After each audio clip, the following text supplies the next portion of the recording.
Boa noite, começa agora o CNN Prime Time e nesta quarta-feira, 19 de junho, nós destacamos a decisão do Banco Central que interrompeu o corte na taxa de juros e deu uma demonstração de independência. A decisão unânime do Copom na manutenção da taxa Selic em 10,5% afasta, por enquanto, o receio de ingerência política do governo sobre o Banco Central.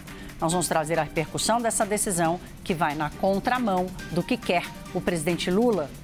E ainda, Magda Chambriard toma posse como presidente da Petrobras e diz que o petróleo vai pagar a conta da transição energética. Ela classificou como fundamental o desenvolvimento da margem equatorial. O governo negocia com produtores e adia o novo edital de leilão para o leilão de arroz, uma apuração de Caio Junqueira. No Congresso, o novo presidente da bancada evangélica diz que acabou a discussão do aborto. A ONU afirma que Israel pode ter violado leis de guerra e atacado civis e combatentes do Hamas de forma indiscriminada e quer que os israelenses permitam uma investigação independente dos ataques. Eleições 2024, nova pesquisa Atlas CNN mostra a intenção do eleitor para a Prefeitura de São Paulo. O projeto de lei sobre jogos e apostas avança no Senado e o texto vai a plenário. E hoje, Chico Buarque, um dos nomes mais importantes da música popular brasileira, completa 80 anos. Nós estamos ao vivo com reportagens especiais e análise objetiva sobre os rumos da economia brasileira no horário nobre da informação. Eu sou Thais Herédia e este é o CNN Prime Time. Olá, boa noite. Depois de 7 cortes seguidos da taxa de juros, o Banco Central decidiu por interromper o ciclo de queda da Selic. O Comitê de Política Monetária manteve os juros em 10,5% ao ano e, agora a informação mais aguardada, foi uma decisão unânime. Ou seja, os 4 diretores indicados por Lula votaram com Roberto Campos Neto e os outros 4 membros do comitê. Depois dos ataques do presidente ao chefe do BC ontem, surgiu um receio de que aqueles que vieram pelas mãos do atual governo poderiam não resistir a essa pressão do presidente da República. Seria uma sinalização muito negativa se fosse assim, porque espera-se que o Banco Central haja de forma técnica. A unanimidade de hoje, portanto, restaura minimamente a credibilidade do BC, que foi afetada na última reunião, quando exatamente houve divisão na definição da taxa.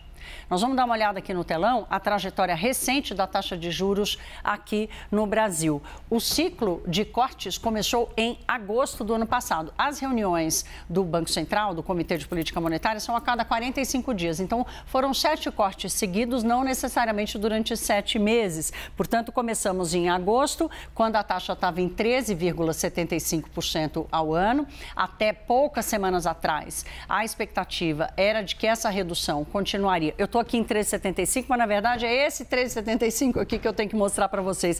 Esse aqui é lá de trás de 2017. Vamos passar para esse aqui. Enfim, até algumas semanas atrás, a expectativa era de que esse ciclo de queda da taxa continuaria até que a Selic chegasse a 9% no final deste ano, lá uma previsão entre os mais otimistas. Depois da última reunião do Copom, no início de maio, esse cenário mudou e as previsões foram se ajustando até estacionar nos 10,5%, que agora foram referendados pelo Banco Central. No comunicado divulgado pelo Copom, não há sinalização sobre o próximo movimento, ou se foi uma pausa ou uma interrupção da ação do BC na taxa de juros. Uma primeira leitura é de que a Selic não volta a cair tão cedo.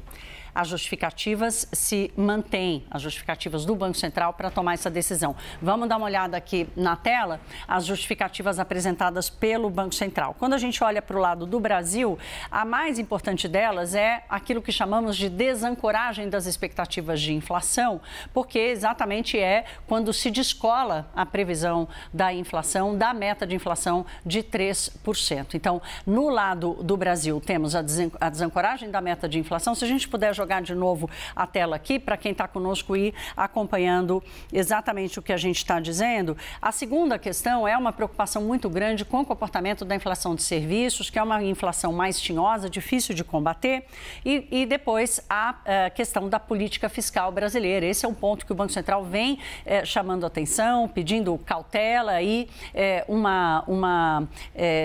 um acompanhamento muito cauteloso das mudanças que têm acontecido na política fiscal. Mas o Banco Central também coloca peso no que está acontecendo lá fora, especialmente o adiamento da decisão sobre a taxa de juros nos Estados Unidos, uma alta do dólar em função disso. Aqui no Brasil o dólar acabou subindo por questões internas, mas isso também é um motivo de fonte de inflação, e a economia americana muito forte, ou seja, provocando ali, gerando resistências para a queda dos juros por lá, o que atrapalha a política monetária daqui.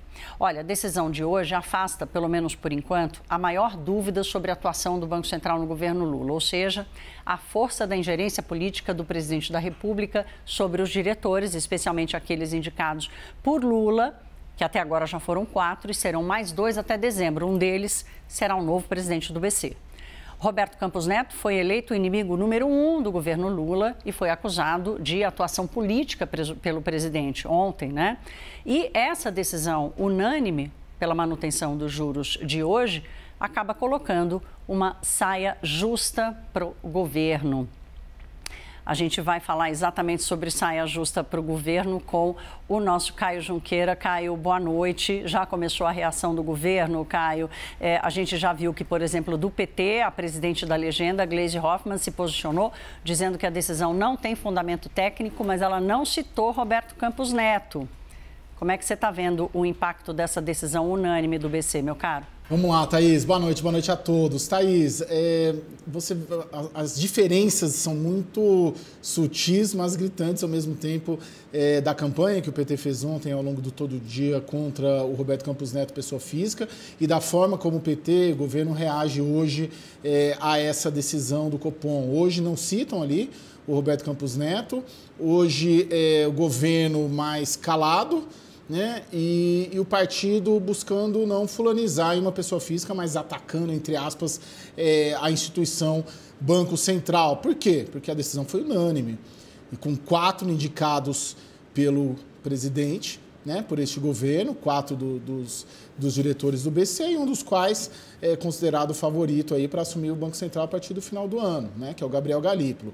Ou seja, de uma maneira geral, mostra que o movimento de ontem ele tinha um componente talvez muito mais político do que econômico, de tentar apontar e fulanizar numa pessoa física, Roberto Campos Neto, presidente do Banco Central, o culpado diante de uma situação fiscal e que o governo passa por muitos questionamentos. Isso já tem 2 semanas, né? Que esse é o principal ponto, aí, um dos principais pontos do noticiário dessa cobertura de poder aqui no Brasil. Então, foi um movimento político ontem. E hoje baixa um pouco essa guarda. Vamos lembrar que o próprio PT entrou com uma ação popular hoje contra o Roberto Campos Neto, mas depois que saiu a decisão unânime e sem previsão de novos cortes, meio que preparando o terreno muito, Thaís, a meu ver, para a gestão Galípolo ou quem vier a suceder o Campos Neto, né? Que ali sim que a gente deverá observar bastante como vão se dar as coisas. O presidente Lula talvez tenha colocado um pouco o carro na frente dos bois, né, Caio? Porque há um dia da decisão do Copom, depois de toda a sinalização dada, inclusive por Galípolo, Gabriel Galípolo, por Paulo Piketty, que também foi indicado à diretoria de assuntos internacionais do Banco Central, Gabriel Galípolo, diretoria de política monetária, 2 áreas extremamente sensíveis e fortes dentro do Banco Central. Eles passaram o mês inteiro sinalizando de que estavam ok com a manutenção dos juros, porque o cenário realmente tinha piorado muito. Então, seria um cavalo de pau muito grande, comprometeria ainda mais a credibilidade do Banco Central. E a primeira leitura que eu capto aqui entre economistas, daqui a pouco a gente vai falar um pouco mais sobre isso, vamos receber aqui economistas no Prime Time, mas a primeira leitura é de que o Banco Central consegue restaurar um pouco essa credibilidade. Vamos entender se o governo vai acatar essa busca pela credibilidade institucional do Banco Central a despeito da briga com o Roberto Campos Neto. Ô, Thaís, eu acho interessante olhar politicamente os 2 dias, né? Tanto ontem, a artilharia orquestrada, planejada e organizada do PT e do governo contra o Roberto Campos Neto, preparando o que seria de hoje. Porque o governo tinha as informações de que muito provavelmente esse seria o placar, né? E esse seria o índice, né? A manutenção dessa taxa de 10,5%. Então, o PT e o governo, sabendo disso, ou tendo essa expectativa, passa o dia inteiro, desde as 8 da manhã, na entrevista do presidente Lula aos colegas da CBN, batendo no Roberto Campos Neto. O dia inteiro, até a noite de ontem.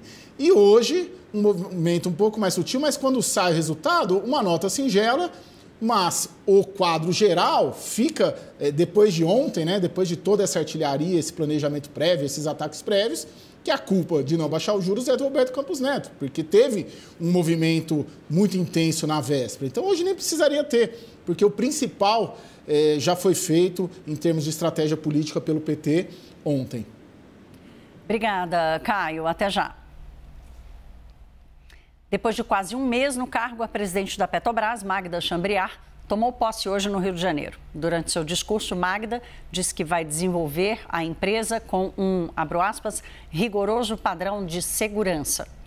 Magda afirmou que os recursos do petróleo vão custear o processo de transição energética no país. Ela também defendeu a exploração na margem equatorial. Vamos ver. Não existe falar em transição energética sem mencionar quem é que vai pagar essa conta. E é o petróleo que vai pagar essa conta. Senhoras e senhores, nós não podemos esquecer que as reservas de petróleo e gás do Brasil são finitas, de forma que nossa segurança energética, durante a transição justa, passa obrigatoriamente pela sua reposição.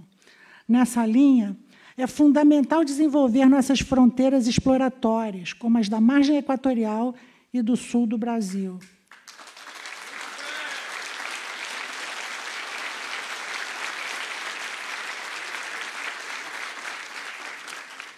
Mas nós iremos desenvolvê-los com rigorosos padrões de segurança e em absoluta conformidade com a legislação ambiental e com os processos de licenciamento.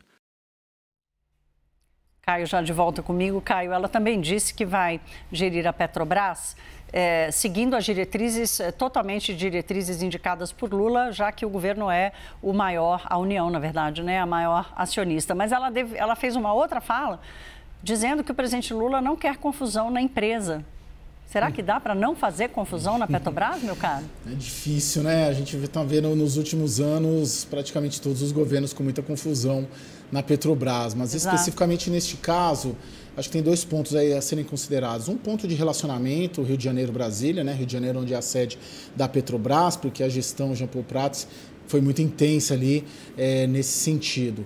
E também as confusões todas decorrentes ali da Lava Jato, corrupção, interesses escusos, negócios que são feitos, né? A maior empresa do Brasil, então tem muito interesse em jogo e por ser uma empresa estatal, uma empresa de economia mista, na verdade, acaba tendo uma facilitação do acesso do interesse político dentro dos interesses dentro da empresa. Obrigada, Caio. A gente volta a se falar já já. Vamos mudar de assunto agora, vamos falar sobre esse PL tão debatido aqui no Brasil. O deputado Sóstenes Cavalcante, autor do PL do aborto, recuou na posição de que a matéria, de que o projeto estava prontinho para ser pautado na Câmara dos Deputados, depois de ter sido aprovado com urgência, né? Depois do presidente da Câmara, Arthur Lira, adiar a discussão do PL para o segundo semestre, o deputado Sóstenes Cavalcante disse que haverá meses de debate antes da votação. Nos últimos dias, o projeto de lei que equipara o aborto, depois de 22 semanas de gestação, ao homicídio simples, vocês têm acompanhado aqui, causado debates e muitos protestos pelo país. A gente vai ao vivo a Brasília conversar com a Carol Rosito. Carol, boa noite. Apesar de todas essas manifestações, o deputado Sóstenes continua dizendo que ele não quer abrir mão do cerne do projeto que ele chama de defesa da vida. Oi, Thaís, boa noite para você, boa noite a todos. Olha, a bancada evangélica, que era a principal defensora desse projeto de lei, né, e também a bancada ali mais resistente ao adiamento, acabou concordando, no fim das contas, né, apoiando, de certa forma, a decisão do presidente Arthur Lira de jogar esse assunto para o segundo semestre. Sóstenes disse que a bancada não vai abrir mão do objetivo principal do texto, que é tratar sobre essa questão da interrupção da gestação, mas admitiu que será preciso aprimorar, né, essas condições ou ampliar ainda mais esse debate. Da maneira como foi apresentado o texto, equiparando o aborto ao crime de homicídio, eles perceberam que, de fato, esse assunto não vai passar aqui na Câmara. Ontem a gente acompanhou o anúncio, né, o pronunciamento de Arthur Lira, quando ele disse que o assunto vai ficar para o segundo semestre, vai ser discutido a partir de agosto, e criando também uma comissão representativa. Então,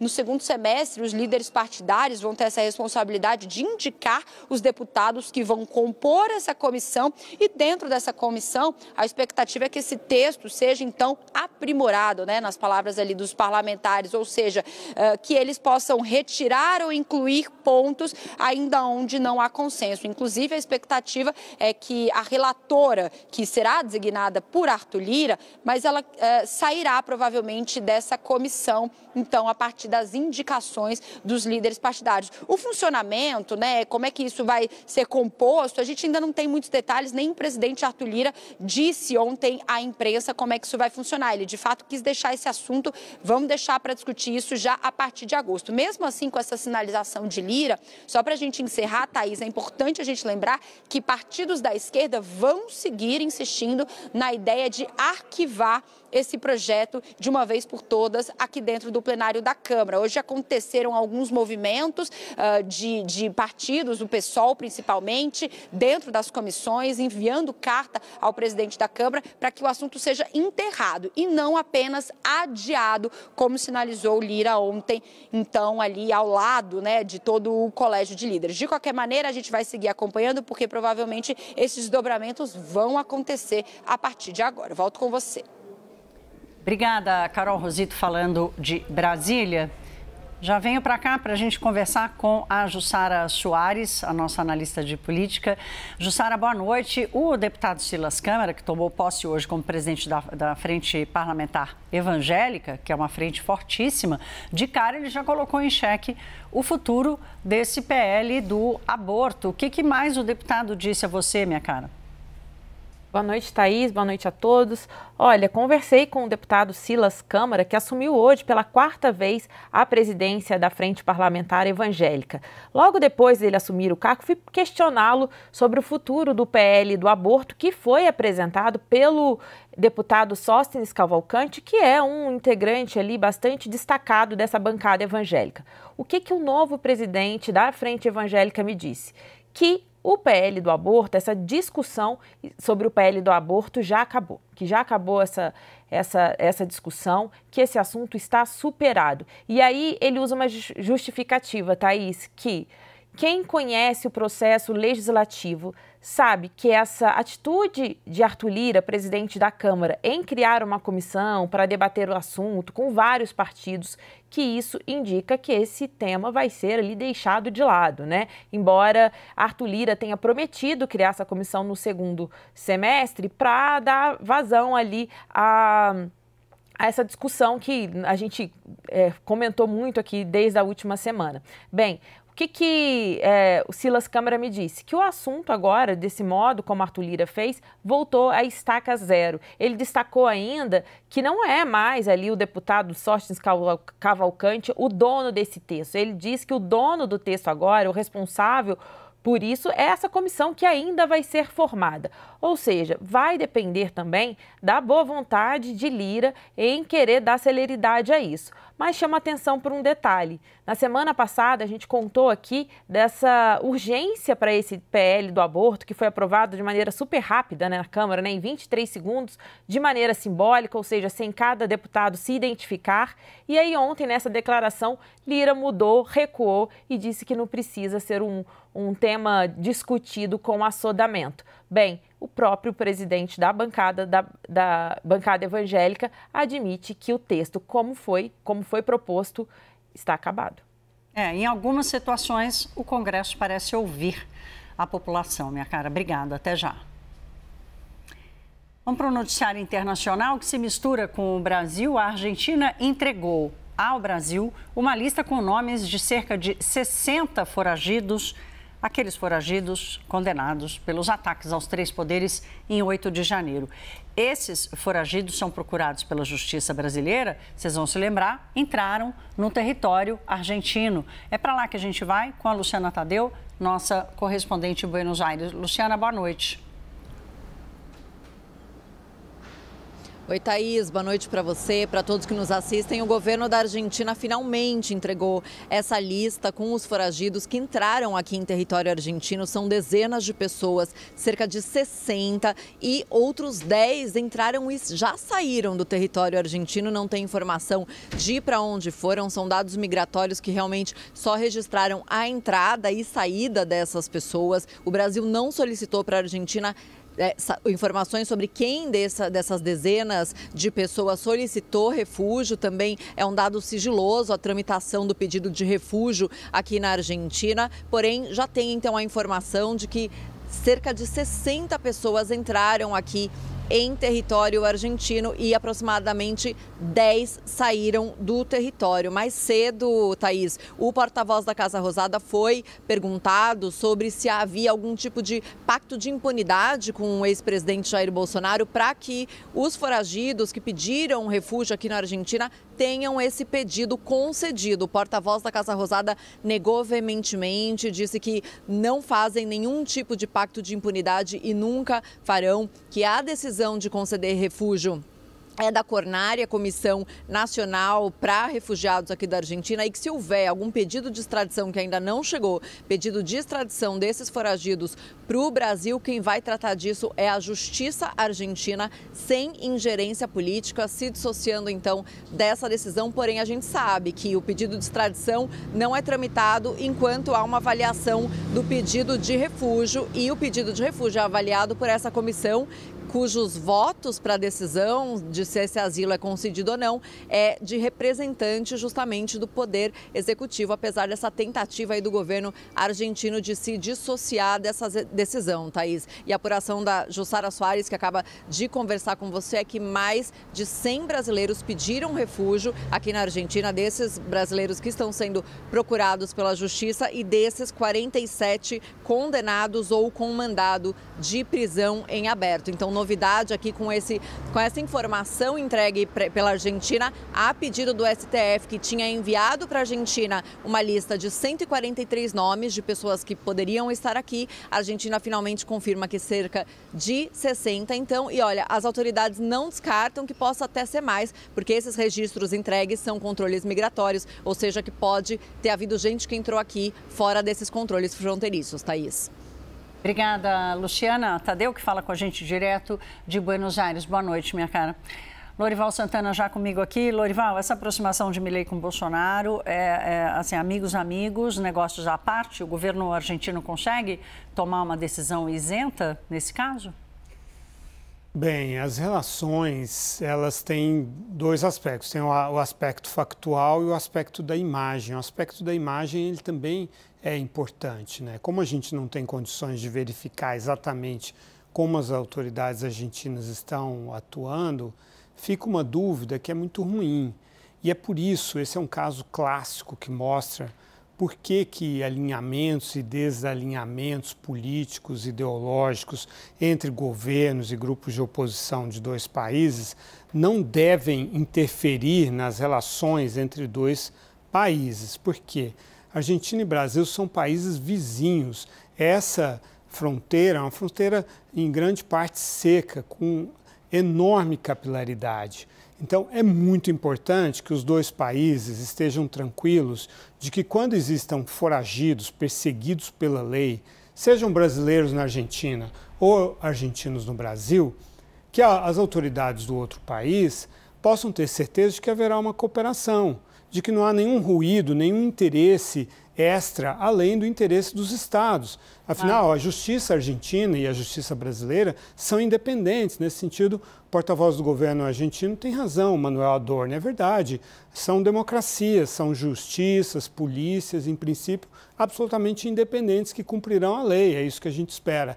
Entretanto, quando entra uma ação de governo, né, um departamento de imigração, áreas que são áreas civis, que estão diretamente subordinadas aos governos civis, Ministério da Justiça, Ministério do Interior, essas instâncias, fica uma dúvida no ar que é péssima, que é em relação à lealdade. A lealdade do Javier Milei estará com o Jair Bolsonaro ou com o governo brasileiro. Então, é por isso que a gente espera que governos ajam como governos e não haja esse tipo de briga, ou gostar de um, não gostar de outro. Tudo isso não deveria acontecer nas relações internacionais. É aquela frase, né, que países não têm amigos, países têm interesses, né? Exato. Obrigada, Lorival. Até já. A gente já volta com você. A ONU afirma que Israel pode ter violado as leis de guerra e atacado civis e combatentes do Hamas sem qualquer tipo de distinção entre eles. O Escritório de Direitos Humanos das Nações Unidas pede que os israelenses permitam uma investigação independente dos ataques. Nós vamos a Nova York com a nossa correspondente Mariana Jangiacomo. Mariana, boa noite. Traz os detalhes para a gente desse pedido da ONU. Oi, Thaís, boa noite a todos. Thaís, é mais uma ação da comunidade internacional da diplomacia mostrando descontentamento com a forma como Israel está conduzindo a ofensiva na faixa de Gaza. Então, apesar de essa análise da ONU trazer informações alarmantes e não ter um efeito imediato, prático, acaba sim tendo um efeito porque é mais um gesto da comunidade internacional que pode acabar levando a mudanças. A gente tem visto, ultimamente, muitos pronunciamentos de líderes de países aliados aqui dos Estados Unidos, criticando as ações de Israel em Gaza, e esse tipo de anúncio, esse tipo de relatório feito pelas Nações Unidas acaba dando ainda mais peso a isso. Então, o que a ONU fez? A ONU analisou 6 ataques específicos de Israel na faixa de Gaza que aconteceram entre o dia 7 de outubro de 2023, o dia do ataque do Hamas a Israel, e o final do ano. E nesses 6 ataques que causaram muitas vítimas e muita destruição a infraestruturas civis, a ONU chegou à conclusão de que Israel não usou métodos e meios que minimizariam os danos aos civis e evitariam esses danos. Então, violação desse princípio da guerra. A ONU também disse que Israel não conseguiu distinguir entre civis e combatentes do Hamas, ou seja, realizou ataques indiscriminados ali que feriram os civis. Claro, já são mais de 37 mil mortos na faixa de Gaza. Então, Thaís, como eu disse, essa é uma ação que demonstra mais uma vez o descontentamento da comunidade internacional. É importante a gente lembrar que na semana passada a ONU já tinha divulgado um relatório com mais de 200 páginas dizendo que tanto Israel quanto o Hamas cometeram crimes de guerra e, claro, apesar de não ter um efeito imediato, é sim uma punição para isso.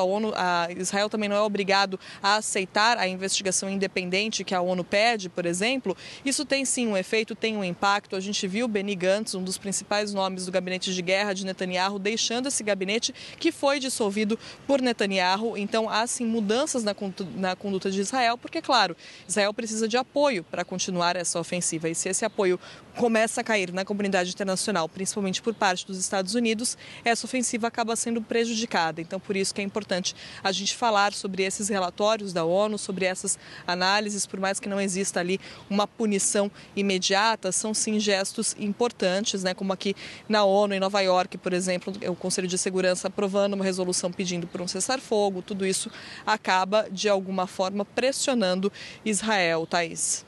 Obrigada, Mariana, que fala de Nova York, ali do lado, ao fundo, o prédio da Organização das Nações Unidas na cidade americana. Obrigada, minha cara.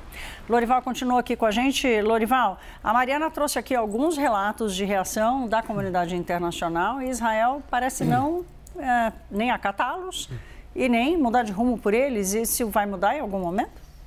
Inclusive acrescentando, a chefe da comissão de inquérito da ONU, Navi Pillay, ela é sul-africana, de origem tamil, de etnia tamil indiana.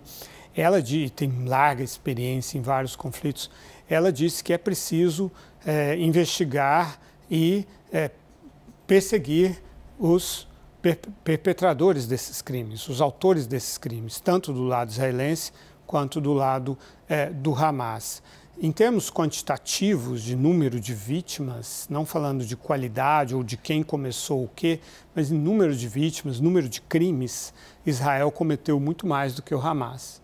E isso é muito duro para os israelenses ouvir essa comparação, né? Ser comparado com um grupo terrorista. E esse é o preço reputacional que Israel paga pela condução da guerra feita pelo primeiro-ministro Benjamin Netanyahu. De dentro do próprio gabinete de guerra, que agora foi dissolvido, saíram críticas muito fortes em relação a essa condução da guerra, por exemplo, pelo Gadi Eisenkot, cujo filho, inclusive, morreu em dezembro na guerra, mas não é por isso que ele está se queixando sequer, mas da forma como, segundo ele, o Netanyahu decidiu prorrogar a ofensiva a Rafah por razões puramente políticas. Então, assim, toda a condução da guerra, e isso diz também o Benny Gantz, os dois são generais. O Eisenkot foi chefe do Estado-Maior Conjunto das Forças Armadas Israelenses. O Benny Gantz foi ministro da Defesa. Então, não estou falando de inimigos de Israel, de antissemitas, de árabes. Não, estamos falando do establishment de defesa israelense, que estão dizendo isso, que foi uma condução totalmente guiada pelos interesses pessoais de Netanyahu. E aí, como diz a ONU, e a gente assistiu isso, a gente vê isso, vê pelas imagens de satélites, vê pelos resultados dessa guerra, dessa campanha de Israel, foi algo para fazer uma punição coletiva ao povo palestino, e a Navi Pillay usou a palavra extermínio. Então, de fato, esse é o preço que Israel paga pela forma como Netanyahu escolheu dar essa resposta ao Hamas. Haveria outras formas, não é que deveria ficar sem resposta, claro, mas haveria outras isso acho opções. Que todo mundo já entendeu, né? É a forma que deveria ter sido repensada. Obrigada, Lorival. Os Estados Unidos manifestaram preocupação com a prisão de 5 ativistas da oposição venezuelana nas últimas 72 horas. Segundo o Ministério Público venezuelano, as prisões foram decretadas por incitação ao ódio e associação para cometer crime. Um funcionário do governo americano para assuntos no hemisfério ocidental usou suas redes sociais para dizer que candidatos e ativistas devem poder fazer campanha política na Venezuela de forma pacífica e sem sofrer intimidação. Brian Nichols acrescentou que as últimas prisões e assédios contínuos a membros da oposição venezuelana às vésperas da eleição são bastante preocupantes. As denúncias das prisões foram feitas pelo candidato da Aliança de Partidos da Oposição ao governo de Maduro, Edmundo Gonçalves. Os comentários da autoridade americana foram rebatidos pelo chanceler da Venezuela, Ivan Gil, que acusou os Estados Unidos de, abre aspas, interferirem em assuntos que não lhes competem, fecha aspas. Vamos voltar para o noticiário nacional. O corpo da mulher que foi vítima de um tiroteio na linha amarela, na zona norte do Rio de Janeiro, foi enterrado hoje, no começo da tarde. Débora Vilas Boas Pires da Silva, de 27 anos, foi atingida por um disparo enquanto esperava em um ponto de ônibus na manhã de ontem. Nós vamos agora com as informações de Kleber Rodrigues. O velório do corpo de Débora Vilas Boas, de 27 anos, aconteceu aqui nesse cemitério em Cordovil, na zona norte da capital. A cerimônia foi marcada por muita comoção. Amigos, parentes, colegas de trabalho afirmaram que a Débora era uma pessoa muito feliz, extrovertida e que havia retornado ao trabalho depois da licença maternidade há pouco menos de um mês. Ela deixou uma filha de 7 meses e o marido, que, claro, estava inconsolável. Nós conversamos também com um tio da Débora, disse que ela tinha planos de aumentar a família, que havia comprado uma casa com o marido, estava vivendo um momento muito especial da vida e que, inclusive, essa situação poderia ter sido evitada no entendimento dos familiares. Eles afirmaram que o ponto de ônibus estava muito movimentado e que essa ação policial poderia ter acontecido em um segundo momento ali, na observação desses criminosos. Os familiares, portanto, criticaram um pouco essa ação que resultou na morte de 2 inocentes. Imagens de câmeras de monitoramento mostram a origem desse confronto que acabou na morte da Débora e também do José Carlos da Silva, de 64 anos. Pelas imagens é possível ver uma moto parada, uma moto de alto padrão, quando um carro com pelo menos 4 criminosos para ao lado dessa moto. Os bandidos descem armados e anunciam assalto a esse homem que estava na moto. Bem perto dali tinha um policial militar. Esse policial percebe a ação e intervém. Nesse momento acontece um confronto. Um bandido chega a ser baleado, um homem de 24 anos, mas 2 pessoas que não tinham nada a ver com a ação também foram baleadas. A Débora Vilas Boas, de 27 anos, que tinha acabado de chegar no ponto de ônibus, e o José Carlos da Silva, de 64 anos, que estava dentro do coletivo a caminho do trabalho. Familiares dele afirmaram que ele estava prestes a se aposentar, que fazia esse trajeto todos os dias e que, infelizmente, acabou resultando nessa morte de forma trágica. A Polícia Civil está investigando esse caso. Por enquanto, uma pessoa foi presa, um bandido foi baleado pelo policial, é o Alexandro Venâncio, de 24 anos. A CNN apurou junto ao Tribunal de Justiça do Rio que até o mês passado ele estava cumprindo pena em liberdade por tráfico de drogas. O governador do Rio de Janeiro, Cláudio Castro, disse à CNN que o Estado investe mais de 12 bilhões de reais por ano em segurança pública. Ele ainda reforçou que é necessário a ajuda do governo federal para combater a criminalidade. Vamos ver. Vem investindo muito na segurança pública, o custeio da segurança mais o investimento já passa de 12 bilhões de reais por ano. E eu não tenho dúvida que comprando a tecnologia como a gente está fazendo, melhorando a infraestrutura, programas como Segurança Presente, que é o nosso programa de polícia de proximidade, eram 20 bases, agora já vão para 53 bases do Segurança Presente no Rio de Janeiro, só darão um verdadeiro resultado quando a gente tiver também o auxílio das forças federais na lavagem de dinheiro, no combate a tráfico de armas, tráfico de drogas, senão fica só a gente no Rio de Janeiro fazendo. E essas armas e essas drogas entram pelos portos, pelos aeroportos, pelas estradas federais. O Brasil registrou até agora quase 2.000 denúncias de pessoas que foram alvo de perseguição ou que se sentiram ameaçadas. A prática é conhecida como stalking, uma palavra em inglês. As mulheres são as principais vítimas desse crime. As informações com o repórter Renan Fiuza. A CNN Brasil teve acesso a números relacionados ao crime de stalking.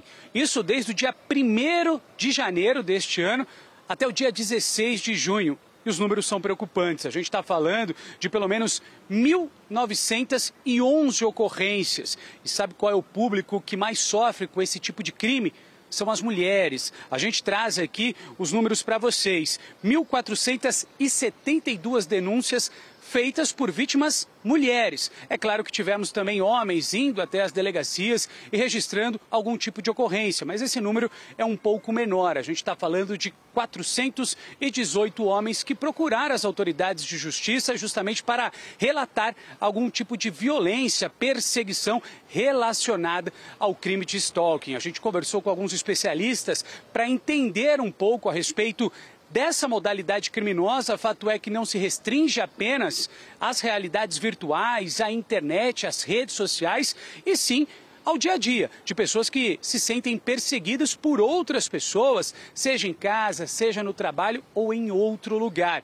Esses especialistas que foram ouvidos pela CNN relembraram um ponto extremamente importante. Desde 2021, a legislação prevê pena de 6 meses a 2 anos de reclusão para crimes de stalking.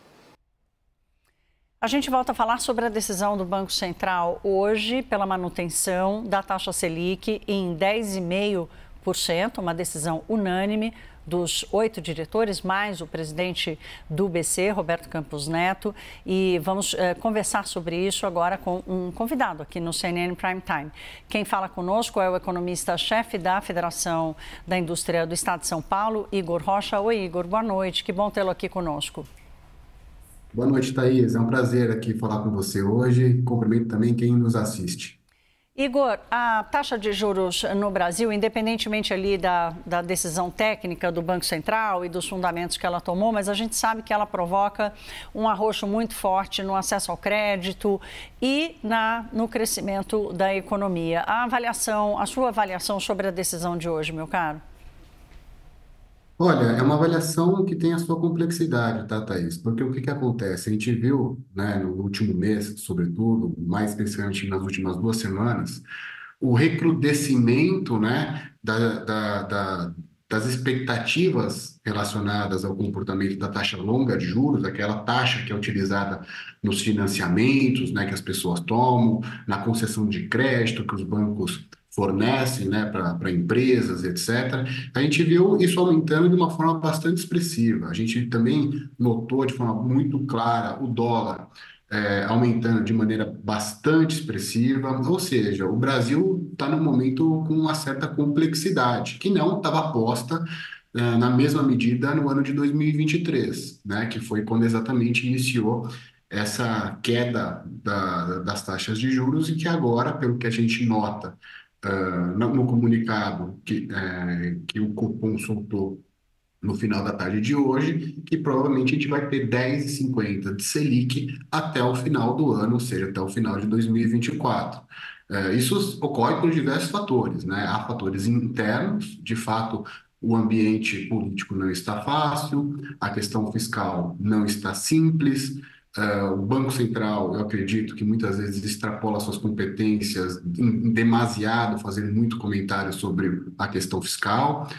Pelo lado do executivo também, manifestações totalmente descabidas, como, por exemplo, a MP do PIS/COFINS, que foi divulgada recentemente, que ainda bem conseguiu se reverter. E também, quando a gente olha lá para fora, os Estados Unidos, que havia a expectativa de uma queda de juros no ano de 2024, e isso foi se postergando, e agora não se sabe mais quando isso vai acontecer. Semana acha que pode acontecer ainda em 2024, e outras semanas, muitas vezes, o mercado coloca isso talvez para 2025. Então, isso deixa uma dificuldade, sem sombra de dúvida, no mercado hoje em dia.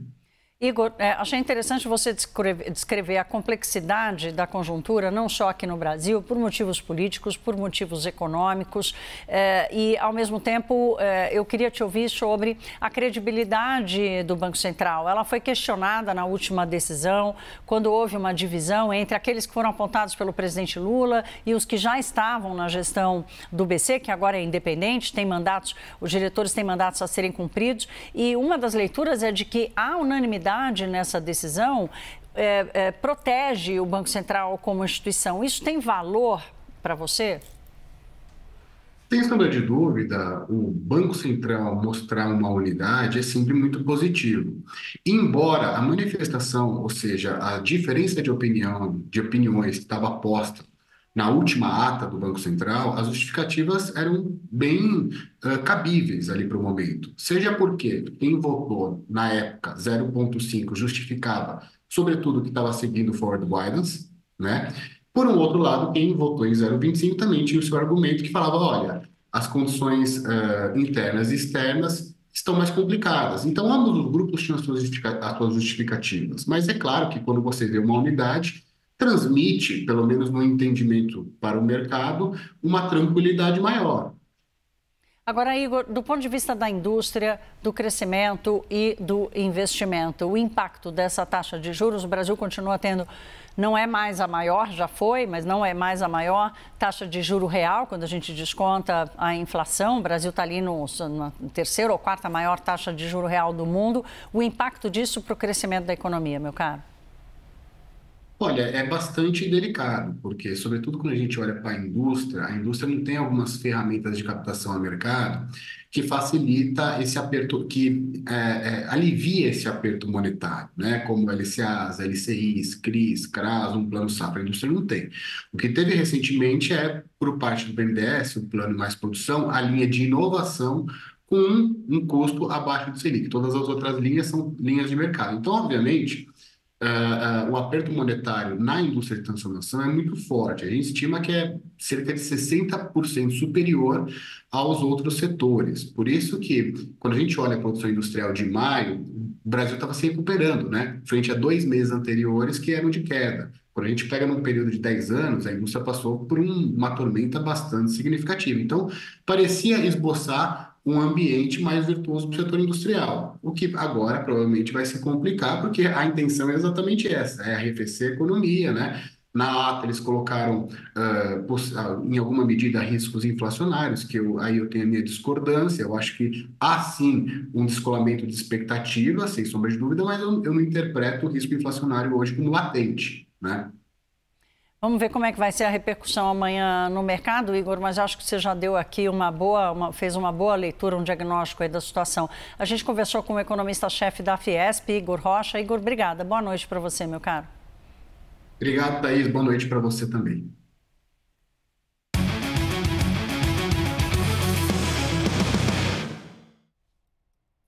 A Confederação Nacional do Transporte realizou hoje um evento para promover o debate sobre o futuro no setor no Brasil.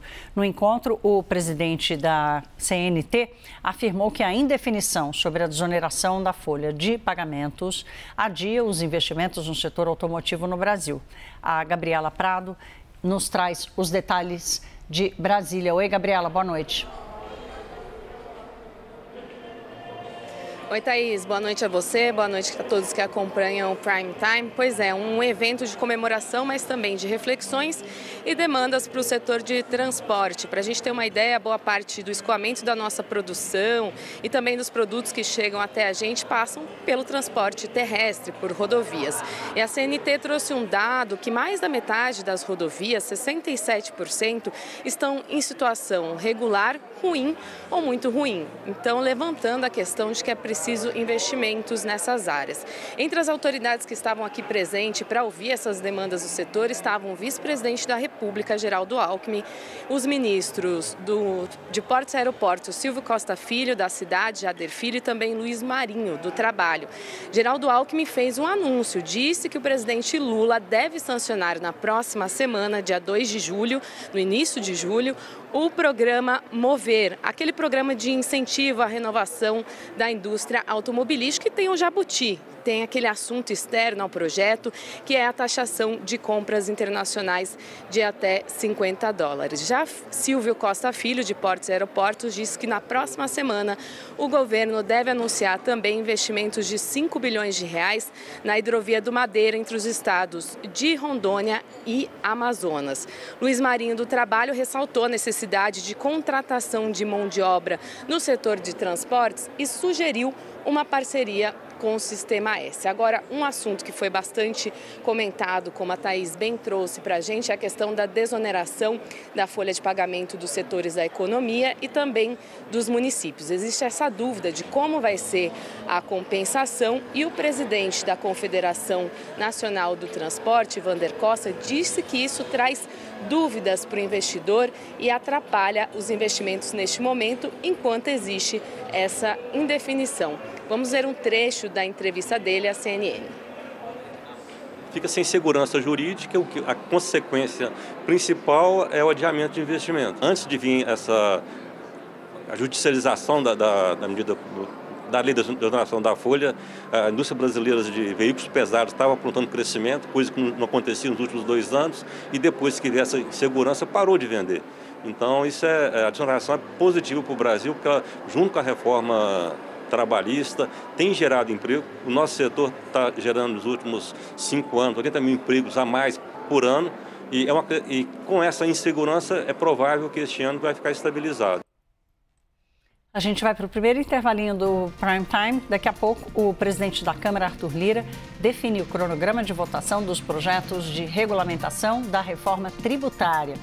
E mais, numa votação apertada, a Comissão de Constituição e Justiça do Senado aprova a liberação de cassinos, bingos e jogo de bicho no Brasil. O projeto agora vai a plenário. O CNN Prime Time volta em instantes e eu espero vocês.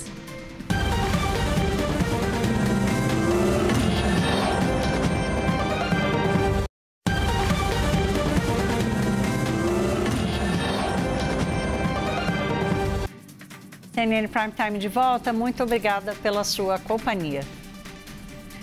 O presidente da Câmara dos Deputados, Arthur Lira, definiu o cronograma para que deputados votem os 2 projetos de regulamentação da reforma tributária.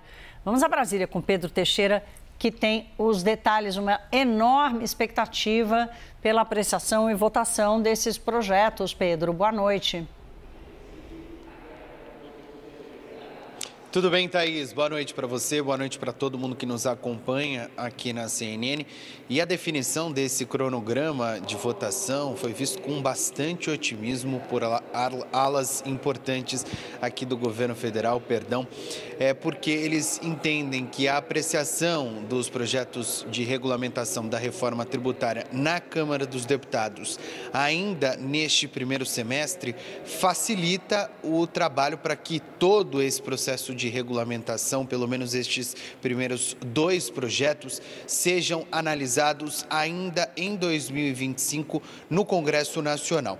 O cronograma definido pelo presidente da Câmara dos Deputados estabelece o seguinte, que os grupos de trabalho que estão discutindo a regulamentação da reforma tributária precisam apresentar os textos destes 2 projetos até o dia 3 de julho.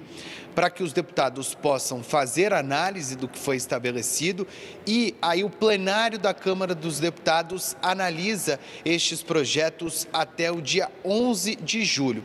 Se por algum motivo existirem algum tipo de necessidade com relação a modificações, pontos específicos, alguma discussão mais específica do projeto, eles têm até o dia 17 de julho para concluir toda essa votação e isso será defendido pelo presidente da Câmara dos Deputados. Por quê? Porque ele sentiu um pouco a pressão ali com relação à votação do PL que trata do aborto, um PL que foi bastante polêmico e que afastou as discussões na Câmara dos Deputados do ponto principal, que é a economia. Então, o que quer o presidente da Câmara dos Deputados?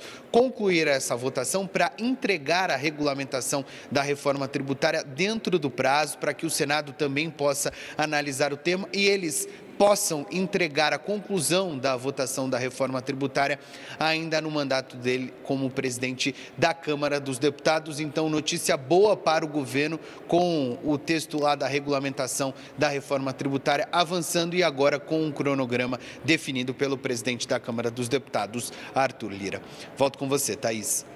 Obrigada, Pedro Teixeira. Uma expectativa, como eu disse, muito grande por essa votação, que pode, inclusive, influenciar o mercado financeiro aqui no Brasil. Então, vamos aproveitar para dar uma olhada como foi o mercado nesta quarta-feira de decisão nos juros. É sempre um dia de ataque dos nervos, né? Como a gente brinca. Hoje teve feriado nos Estados Unidos, então a liquidez, ou seja, a quantidade de negócios no mercado brasileiro foi muito baixa, muito abaixo da média.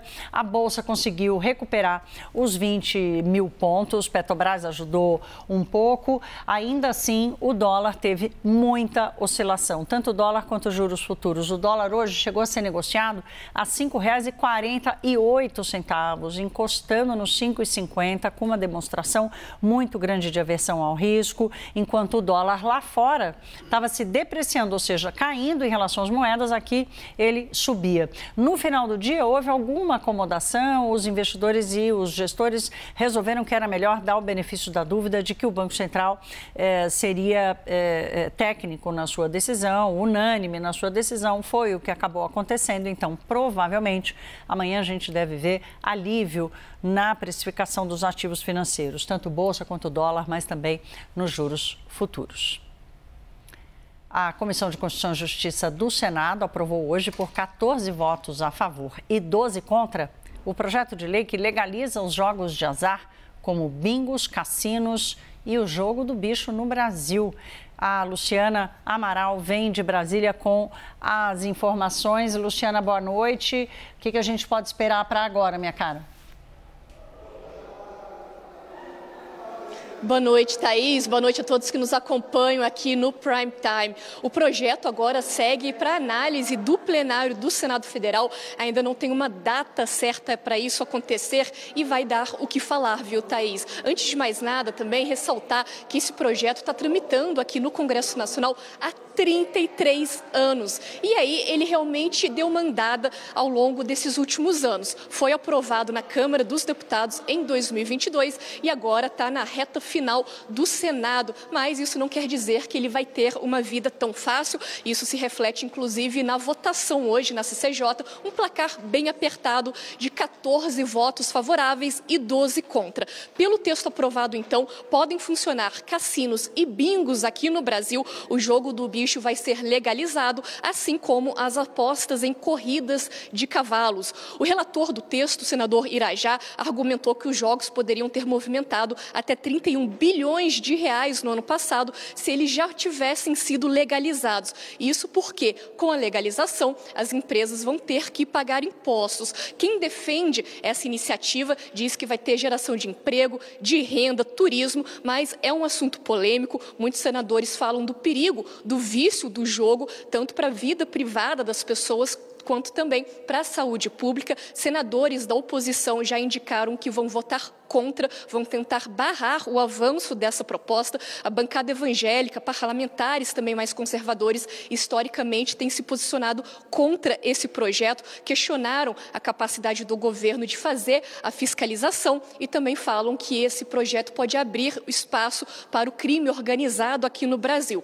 Bem, o projeto em si, ele cria uma série de regras para a exploração e o controle de jogos de azar. Por exemplo, as licenças para as empresas poderem atuar aqui no Brasil seriam dadas pelo Ministério da Fazenda. As empresas teriam que comprovar a origem lícita do dinheiro e também teriam que ter um capital mínimo milionário. Daí a gente está falando de coisa de 10 e até 100 milhões de reais, então realmente é para empresa grande. Os jogadores teriam que ser maior de idade e também não poderiam ter um histórico de vício. O projeto, só para finalizar, colocaria então o fim da proibição aos jogos de azar, que vem desde 1946. Mas, como a gente acompanha, é um assunto polêmico, não é simples e muito menos consensual. Thaís, volto com você. Acho que você falou a palavra-chave, não é consensual nem simples. Duas palavras-chave. Obrigada, Luciana Amaral, que fala de Brasília. O governo entrou em acordo com produtores por um adiamento do novo edital de leilão para a compra de arroz importado. A apuração do Caio Junqueira, que já vem para cá. Caio, essa novela do arroz não passa. O primeiro leilão foi cancelado por ali dúvidas sobre a capacidade técnica de quem venceu o leilão. Os produtores do Rio Grande do Sul, especialmente, reclamando muito, pedindo ao governo para cancelar, mas o governo vai insistir, meu caro?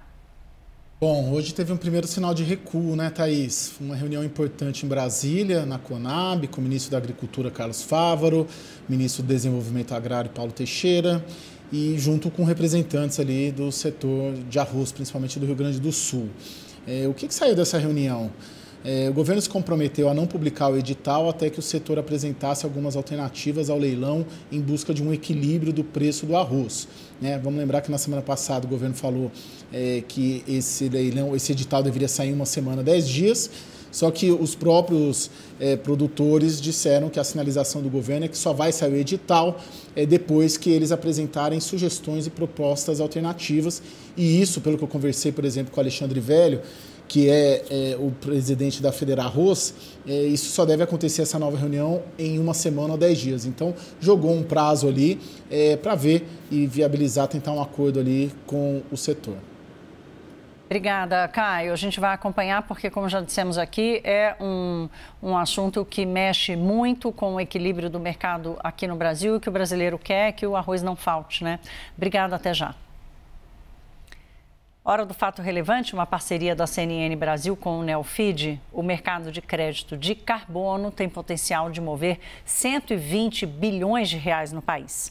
Mas enquanto esse setor se estrutura, fraudes mostram como ainda é necessário investir muito em segurança jurídica no setor. Assunto para o editor do Neofeed, Márcio Croen. O mercado de carbono foi sacudido no início do mês de junho com uma operação da Polícia Federal.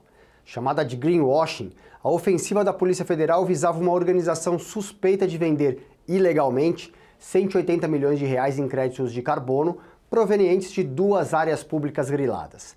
Atualmente, o mercado de crédito de carbono é voluntário, ou seja, não há uma legislação específica que regulamente esses negócios.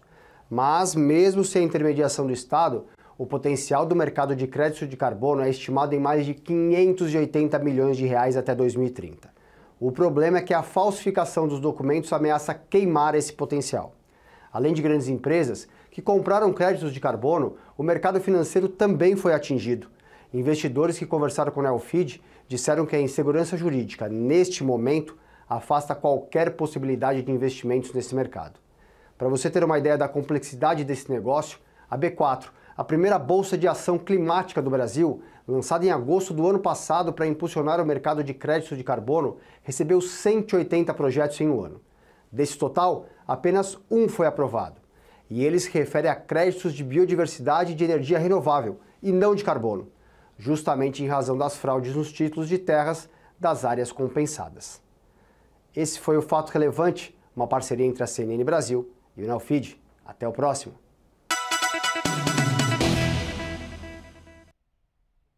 O conteúdo do Neofeed também está disponível no site da CNN Brasil. No próximo bloco, a gente fala sobre a previsão do tempo em todo o Brasil. CNN Prime Time volta daqui a pouquinho.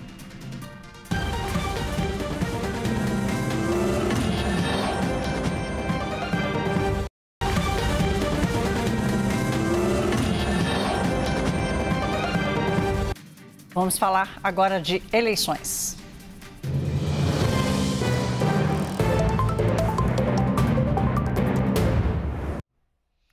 Um jantar organizado pelo governador de São Paulo, Tarcísio de Freitas, pode definir o vice de Ricardo Nunes nas eleições municipais. A nossa repórter Adriana De Luca tem os detalhes e fala com a gente agora. Oi, Adriana, boa noite. Oi, Thaís, boa noite a você, boa noite a todos que nos acompanham. Esse jantar está acontecendo aqui no Palácio dos Bandeirantes. Essa reunião começou por volta de 8 horas da noite, é um jantar fechado para a imprensa, por isso nós, jornalistas, estamos do lado de fora do Palácio dos Bandeirantes. Esse jantar foi a convite do governador Tarcísio de Freitas. Ele recebe o prefeito de São Paulo, Ricardo Nunes, e também convidou os presidentes dos partidos aliados.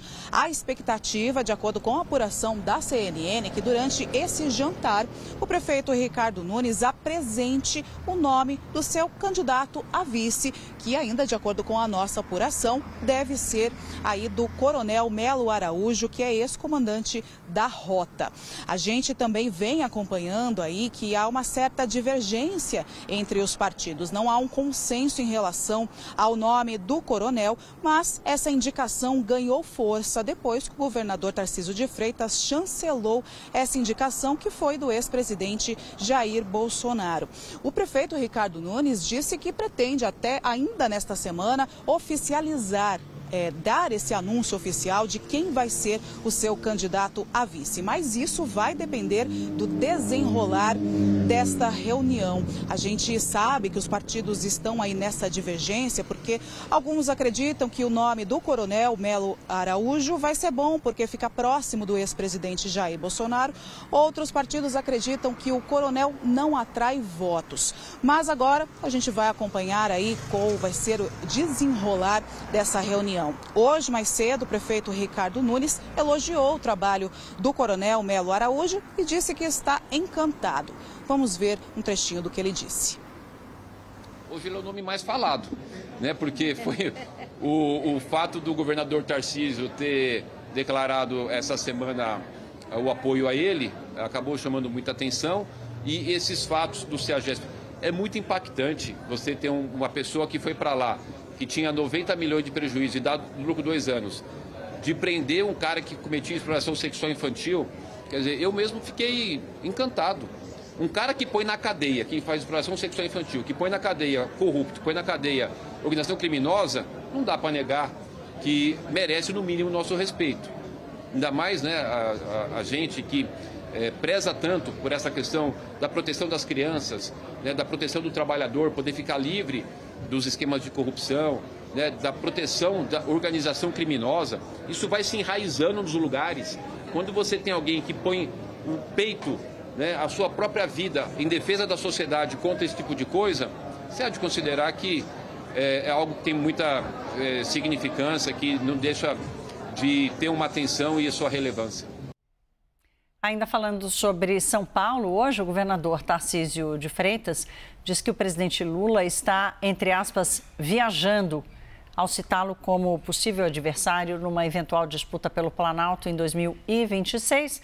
A Jussara Soares tem apuração sobre isso. Jussara, o que o Tarcísio tem dito a seus aliados sobre essas declarações de Lula? Ele já negou várias vezes publicamente que vai ser candidato à eleição à presidência da República, por exemplo, em 2026. Olha, Thaís, o que acontece? O Tarcísio de Freitas, hoje, quando questionado sobre a declaração do presidente Luiz Inácio Lula da Silva, que o chamou para a briga de 2026, o governador quis fugir, né? Foi rápido, foi sucinto ali ao dizer que o Lula está viajando. Mas nos bastidores, Tarcísio tem comentado sim sobre a declaração do presidente Lula. Segundo o Tarcísio, ele vê aquela declaração de ontem do presidente Lula como uma isca, mas que ele não vai morder essa isca não, para antecipar essa disputa de 2026. Segundo o Tarcísio, tem dito a interlocutores, Thaís, Lula vai ficar chamando ele sozinho, assim, que ele não vai aceitar, que não vai antecipar essa disputa. Claro que isso tem uma preocupação. O Tarcísio, embora alguns aliados sejam bastante entusiasmados com a possibilidade de Tarcísio concorrer ao Palácio do Planalto em 2026, Tarcísio tem dito que ele está obstinado no trabalho dele ali à frente do governo de São Paulo e isso tem um motivo. Ele admitir uma pré-candidatura agora é ele criar um grande problema na gestão dele. Então ele traça uma linha, ele deixa muito claro que ele é da oposição, ele nessas conversas reservadas disse que o papel dele é fazer uma gestão diferente do governo federal, marcando uma linha diferente, mas não quer falar de 2026, não quer saber disso neste momento e que não é uma preocupação. Então, publicamente, Tarcísio fugiu dessa pergunta dizendo que Lula está viajando, mas nos bastidores ele vê essa fala de Lula como uma isca para atraí-lo para uma disputa antecipada por 2026. Lembrando que Tarcísio foi eleito governador de São Paulo com o apoio do ex-presidente Jair Bolsonaro, que está inelegível. Então, nessas pesquisas entre os bolsonaristas, é Tarcísio que aparece como preferido para disputar o Palácio do Planalto em 26. Claro, de bobo não tem nada, né? Ele não quer ser chamado para essa briga muito antes, porque senão ele vai parar de fazer tudo para cuidar só dessa eleição. A gente vai ter que esperar até mais para frente. Obrigada, Jussara. Saiu a nova pesquisa Atlas CNN para a Prefeitura de São Paulo. Vamos dar uma olhada como é que está a disputa. Guilherme Boulos, do PSOL, aparece com 35,7%. Ricardo Nunes, do MDB, que tenta a reeleição, tem 23,4%. Pablo Marçal, do PRTB, 12,6%. E Tabata Amaral, do PSB, 10,7%. Kim Kataguiri, do União Brasil, alcançou 6,9%. Datena, do PSDB, 5,8%. E Marina Helena, do Novo, 2%. Altino Prazeres Júnior, do PSTU, não pontuou. Não sabe, 1,1%. Voto branco ou nulo, 1,8%. Agora nós vamos ver o desempenho dos candidatos de maio, na edição anterior da pesquisa Atlas CNN para a Prefeitura de São Paulo até agora. Guilherme Boulos tinha 37,2%, agora aparece com 35,7%. Ricardo Nunes tinha 20,5% e agora 23,4%. Pablo Marçal aparecia com 10,4% e na pesquisa atual tem 12,6%. Tabata Amaral alcançou 9,9% em maio e agora tem 10,7%. Kim Kataguiri tinha 7,9%, agora tem 6,9%. Datena também aparecia com 7,9% e foi para 5,8%. Marina Helena tinha 3,5% e agora 2%. A pesquisa Atlas CNN para a Prefeitura de São Paulo simulou cenários de segundo turno. Vamos conferir. Na disputa entre Guilherme Boulos, do PSOL, e Ricardo Nunes, do MDB, Boulos aparece com 46%, Nunes tem 44%, voto branco ou nulo, 9%, não sabe, 1%. Já quando a disputa é entre Guilherme Boulos, do PSOL, e Pablo Marçal, do PRTB, Boulos tem 48% contra 38% de Marçal. Voto branco ou nulo, 13%, não sabe, 1%. No segundo turno, entre Ricardo Nunes, do MDB, e Tabata Amaral, do PSB, Nunes aparece com 42% dos votos e Tabata tem 37%. Voto branco ou nulo, 18%, não sabem, 2%. Na simulação entre Guilherme Boulos, do PSOL, e Datena, do PSDB, Boulos alcança 44% e Datena chega a 27%. Voto branco ou nulo, 27%, não sabe, 1%. Já entre Ricardo Nunes, do MDB, e Datena, do PSDB, Nunes chega a 43%, Datena tem 23%. Voto branco ou nulo, 30%, não sabem, 4%. Na disputa entre Guilherme Boulos, do PSOL, e Tabata Amaral, do PSB, Boulos chega a 40% dos votos, Tabata fica com 25%, voto branco ou nulo, 34%, não sabe, 1%. Já quando a disputa é entre Tabata Amaral, do PSB, e Datena, do PSDB, Tabata chega a 38% e Datena fica com 22%. Voto branco ou nulo, 36%, não sabem, 4%. A pesquisa Atlas CNN foi registrada no TSE, foram entrevistados 2.222 eleitores aqui da cidade de São Paulo entre os dias 10 e 11 de junho. E o nível de confiança é de 95%. A margem de erro é de 2 pontos percentuais para mais ou para menos. A quarta-feira foi de chuva intensa no Rio Grande do Sul. Chuva que em alguns lugares veio com granizo e voltou a alagar diversas regiões. A gente vai saber agora as informações do tempo com Marco Antônio Mendes. Marco, esses temporais caíram principalmente onde? Nas regiões que já tinham sofrido mais ou não, meu caro? Oi, Thaís, boa noite para você, para você também. Pois é, foi um dia hoje de praticamente chuva generalizada no Rio Grande do Sul, mas esses temporais eles ficaram mais concentrados ali no centro, no sul, no oeste do estado também, mas lugares que costumam preocupar bastante.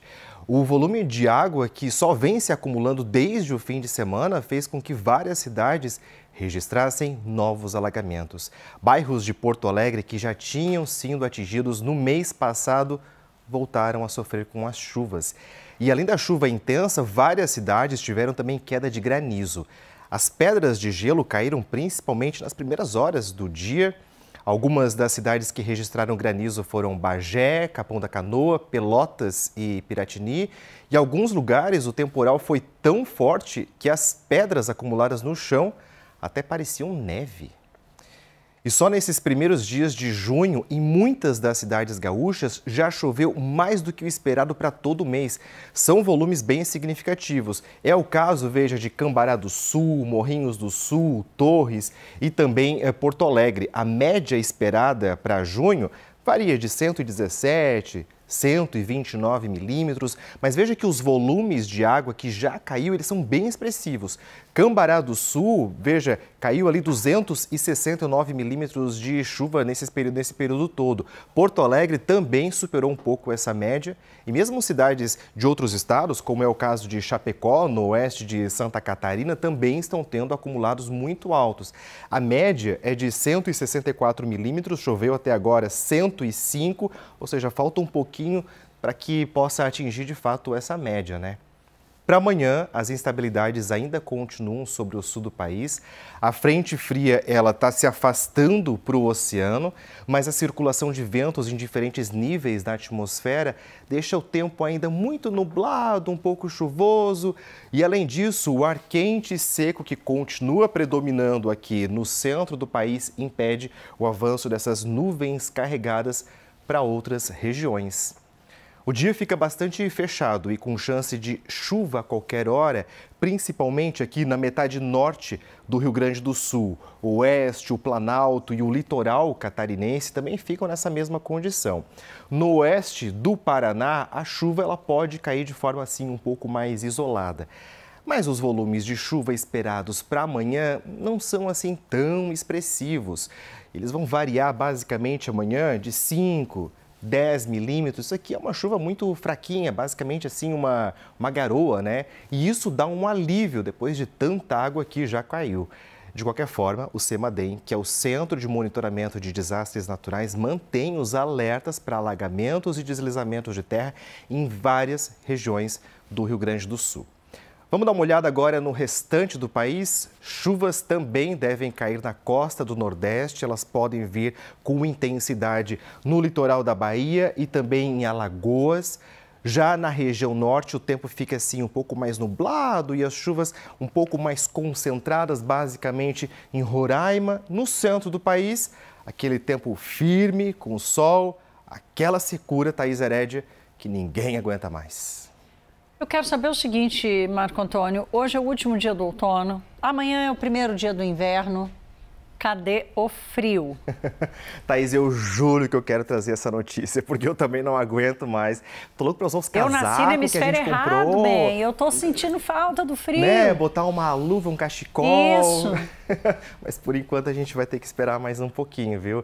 Inclusive amanhã, primeiro dia do inverno, né? A gente continua tendo dias quentes. O veranico, que tá mais parecido aí um verão, continua com força, pelo menos até o dia 24. O mapa foi atualizado e veja que as temperaturas elas continuam acima da média desde partes aqui do norte do país, praticamente todo o centro-oeste, o sudeste, uma pontinha do sul do país também.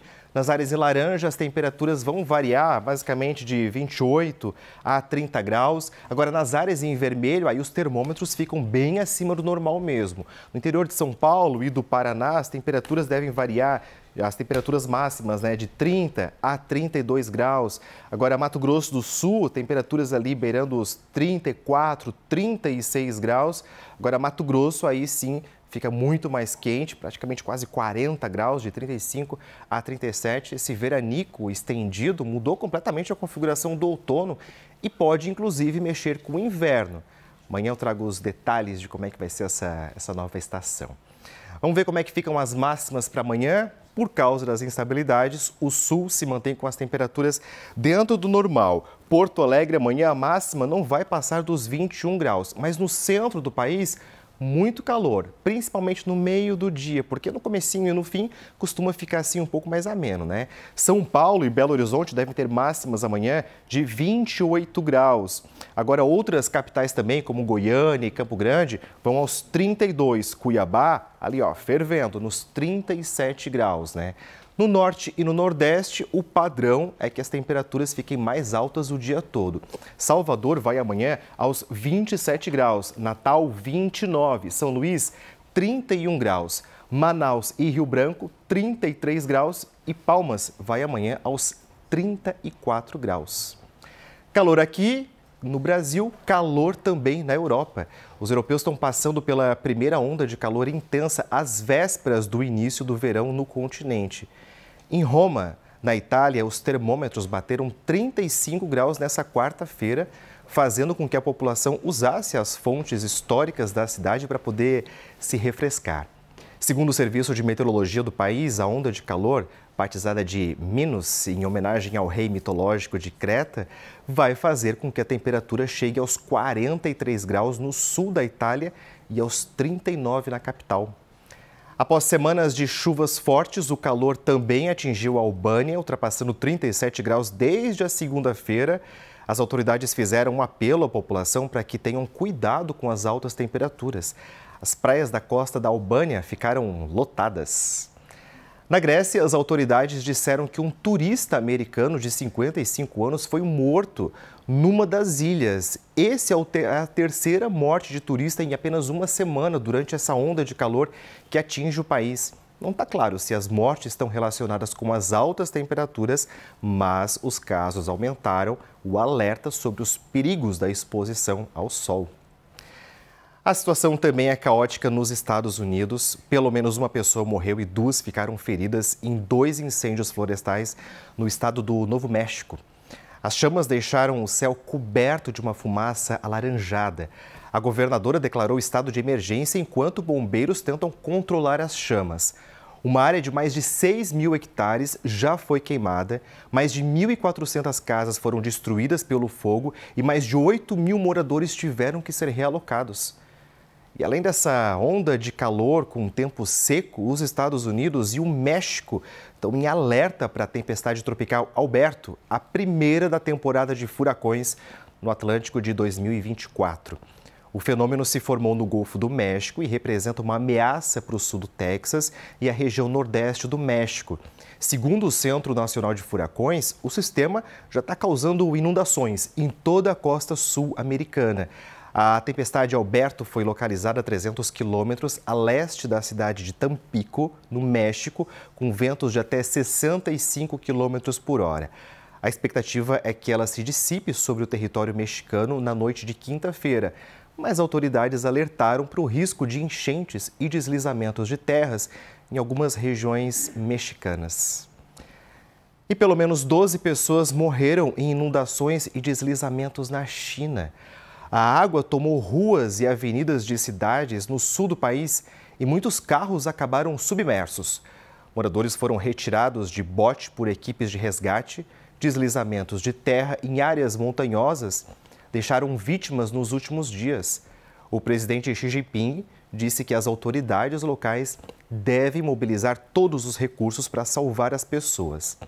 A China enfrenta uma temporada de enchentes por causa de fortes chuvas em várias regiões do país, mas dados fornecidos pelo governo apontam que o número de mortes vem caindo desde a década de 90, principalmente por causa de medidas contra inundações. São essas as notícias do tempo e do clima no Brasil e no mundo. A gente faz mais um intervalinho daqui a pouco no próximo bloco.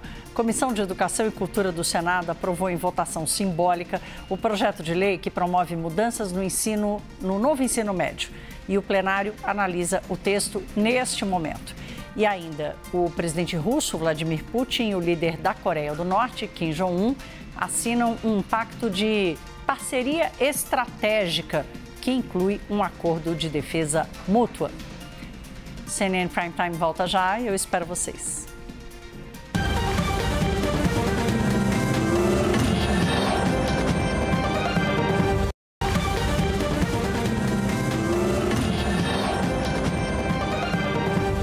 Estamos de volta. O plenário do Senado está analisando neste momento o projeto de lei que institui mudanças no novo ensino médio.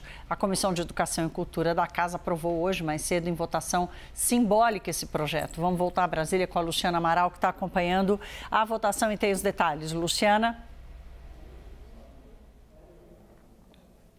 Olha, Thaís, informação agora de último minuto, o plenário do Senado acabou de aprovar esse projeto da reformulação do novo ensino médio, viu? Foi uma votação simbólica, quando tem consenso suficiente, não tem então registro individual de como cada senador votou e agora esse projeto volta para uma nova análise da Câmara dos Deputados. Informação agora, acabou de acontecer essa aprovação no plenário daqui do Senado Federal. O Congresso Nacional Nacional está discutindo, então, na verdade, a reforma do ensino médio, aquela reforma que tinha sido promovida ainda lá no governo Michel Temer em 2017. O governo federal agora, a gestão Lula, quer que o assunto seja resolvido o mais rapidamente possível para tentar implementar essas mudanças a partir do ano que vem. Pelo projeto, até o momento, o ensino médio deve continuar com uma parte para a formação geral básica, aquelas disciplinas obrigatórias em comum e com o chamado itinerário formativo, que são as disciplinas que os alunos podem escolher de acordo com a afinidade deles. E esse projeto aqui no Congresso Nacional, ele busca reforçar a carga horária para a base comum curricular. Pelo texto, então, aprovado, ficaram estabelecidas mais horas para as disciplinas obrigatórias. A gente está falando, então, de matemática, português, ciências, mais horas do que hoje em dia. Seriam 2.400 horas para a formação geral, enquanto as disciplinas optativas teriam 600 horas. Isso ao longo dos 3 anos do ensino médio. Os alunos também vão poder optar pela formação técnica e profissional. Um outro ponto do projeto é que o projeto fala que o Enem deve se focar na base curricular comum e não nas matérias optativas, até porque na avaliação da relatora aqui no Senado, a senadora professora Dorinha, isso poderia gerar desigualdade de condições, além de um esforço logístico e operacional que seria contraproducente, isso nas palavras da relatora. Uma outra novidade é que o espanhol vira disciplina obrigatória ao longo do ensino médio, além do inglês, como já é hoje em dia. Então, por conta de todas essas mudanças, o texto agora retorna para uma nova análise da Câmara dos Deputados.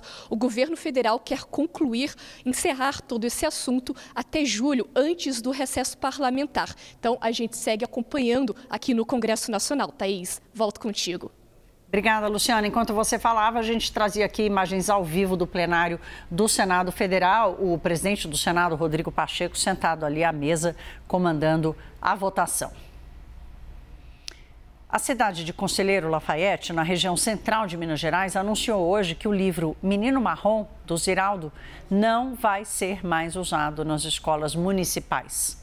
A Secretaria Municipal da Educação da cidade disse que a suspensão do livro aconteceu depois dela receber manifestações e opiniões negativas de mães e pais de alunos sobre a obra de Ziraldo. O livro, que foi lançado em 1986, conta a história de um menino marrom e do amigo dele, o menino cor-de-rosa. Os dois tentam descobrir a origem das cores e aprendem sobre diversidade, respeito e amizade entre pessoas diferentes. A Prefeitura de Conselheiro Lafayette afirmou que decidiu suspender o livro nas escolas para evitar interpretações equivocadas.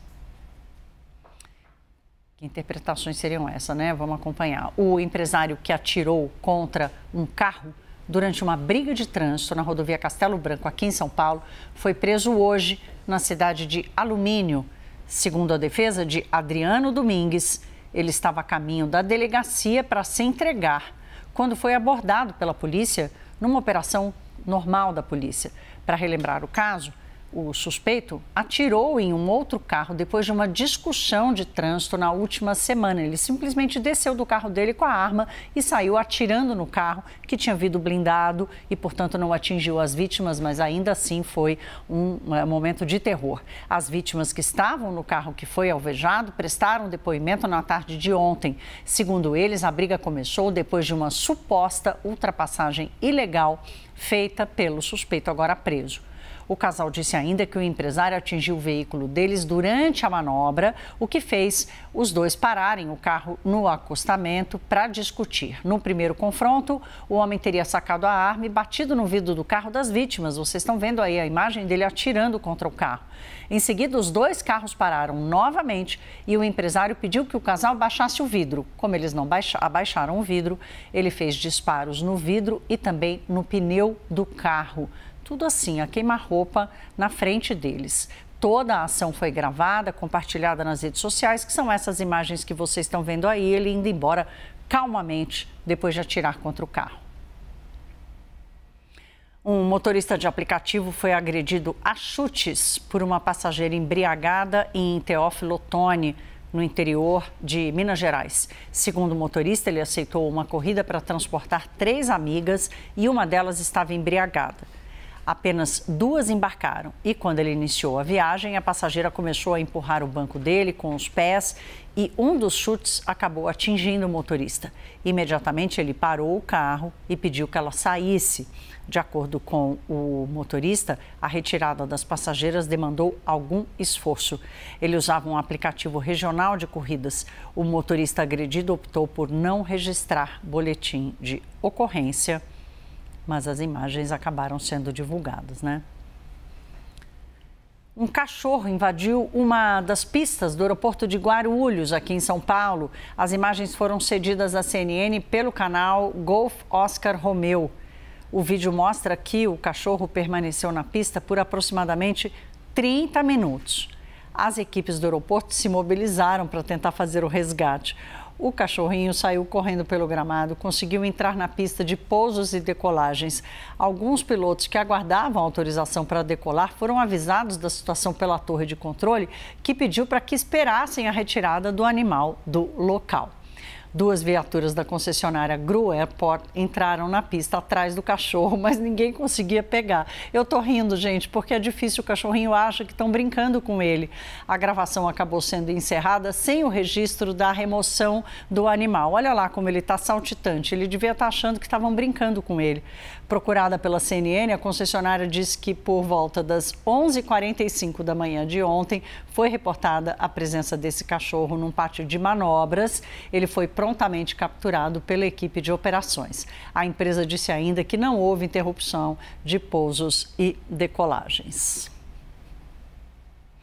Vamos para o noticiário internacional. O presidente russo Vladimir Putin se reuniu hoje com o líder da Coreia do Norte, Kim Jong-un, em uma rara visita ao país. Durante o encontro, os 2 líderes assinaram um pacto de parceria estratégica que inclui um acordo de defesa mútua.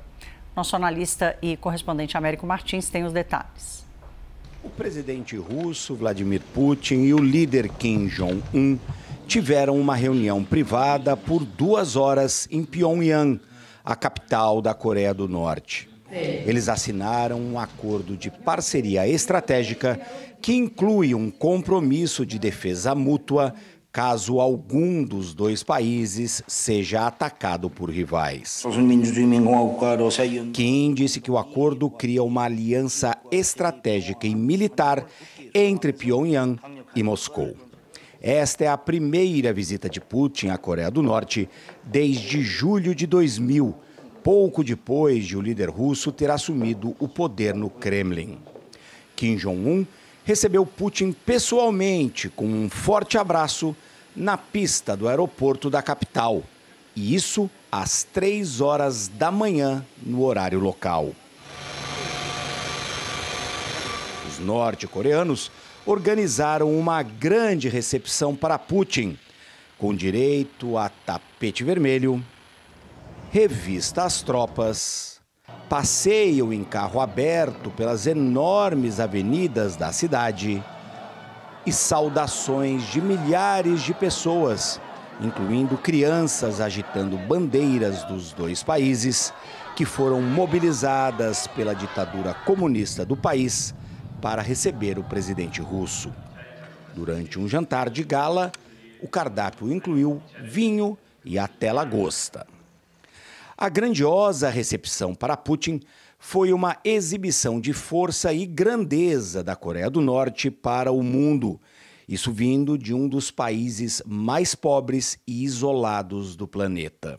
A aliança de ocasião entre os 2 líderes preocupa muito o Ocidente e países como a Coreia do Sul e o Japão. A Coreia do Norte tem muitos armamentos para entregar ao Kremlin, numa ajuda ao esforço de guerra contra a Ucrânia. A Rússia, por sua vez, deve enviar comida, combustível e provavelmente tecnologia militar para a ditadura norte-coreana. O Ocidente teme, em especial, que Putin divida com Kim Jong-un tecnologia avançada para a construção de mísseis e até para bombas nucleares. O líder norte-coreano disse que apoia totalmente a Rússia na guerra contra a Ucrânia. E Putin afirmou que a aliança entre os 2 é uma resposta ao Ocidente, que impõe, segundo ele, sanções unilaterais e ilegais contra os seus governos. Para consolidar a amizade entre eles, os dois líderes trocaram presentes. Kim Jong-un deu ao russo várias obras de arte norte-coreanas e recebeu como presente mais uma limusine de luxo fabricada na Rússia. No meio da troca de gentilezas, uma surpresa. Putin decidiu dispensar o motorista e sentou ao volante do carro. E os dois líderes autocráticos partiram para um passeio em alta velocidade pelas ruas da capital da Coreia do Norte. Américo Martins, da Europa, para a CNN Brasil. Me perguntando aqui, querendo demonstrar virilidade, não sei, Lorival, quanto a gente deve ficar, a gente que eu digo o Ocidente, as democracias, quanto a gente deve ficar assustado com essa parceria? Bem, vamos lá. Entre 1961 e o fim da União Soviética, início dos anos 90, havia uma aliança militar entre a União Soviética e a Coreia do Norte. Essa aliança chegou ao fim com o fim da União Soviética. E mesmo no período Putin, nos 23 primeiros anos do governo dele, que começou em 2000, o Putin estava alinhado com o Ocidente na questão da Coreia do Norte. Não reconhecia o status de potência nuclear, aderia às sanções que foram adotadas a partir de 2006 contra o programa de mísseis balísticos da Coreia do Norte, assim por diante. Foi com a invasão da Ucrânia e a necessidade crescente do Putin de ter munição, de ter mísseis, né, que o Putin mudou a posição, né, e passou a agora e consuma essa posição de aprovar as atitudes da Coreia do Norte, né? Então, ao dizer hoje que a Rússia reconhece o direito da Coreia do Norte de impulsionar, de elevar a sua capacidade de autodefesa e de segurança, ele está implicitamente aceitando o status de potência nuclear, o desenvolvimento do sistema de mísseis, e não só isso, aparentemente está ajudando, passou a ajudar, porque Sim. Em dezembro a Coreia do Norte conseguiu lançar um satélite militar espião pela primeira vez, depois de, em setembro, Kim Jong-un ter visitado Moscou. Em contrapartida, o cálculo da Coreia do Sul é de que 5 milhões de balas de artilharia foram enviadas pela Coreia do Norte e a Ucrânia afirma ter encontrado no mínimo 10 mísseis balísticos norte-coreanos disparados pela Rússia. Então, é uma resposta aos alinhamentos que têm acontecido também por parte do Ocidente, né? Europa, Estados Unidos têm feito parcerias militares com países do Indo-Pacífico, Coreia do Sul, Japão, Austrália Sim. E assim por diante. Então, China, Coreia do Norte e Rússia, por sua vez, e Irã também estão fazendo seus alinhamentos. Vamos acompanhar. Obrigada, Lorival. Uhum. Assim a gente encerra essa edição do CNN Prime Time. Uma boa noite. Pense bem, pense CNN.